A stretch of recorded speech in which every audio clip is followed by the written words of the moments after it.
ತಂಗಿಯೋ ತಂಗಿ,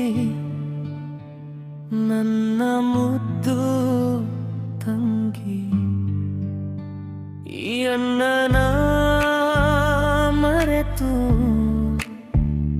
ನೀ ಹೆಂಗ ಇರುತ್ತಿ? ಅಷ್ಟೊಂದು ನನ್ನ ಮೇಲೆ ಪ್ರಾಣನ ಇಟ್ಕೊಂಡಿದ್ದಿ, ಅದನ್ಯಾಕ ಮನಸ್ಸಿನ್ಯಾಗ ವಿಷ ಹಾಕಿ ಕೊಂದಿ? ಈ ಅಣ್ಣನ ಪ್ರೀತಿ ಕೈ ತುತ್ತ ನಿನಗೆ ವಿಷವಾಯ್ತೇನಾ? ನಾ ಮಾಡಿದ ತಪ್ಪಾದ್ರೂ ತಿಳಿಸಬಾರದೆ.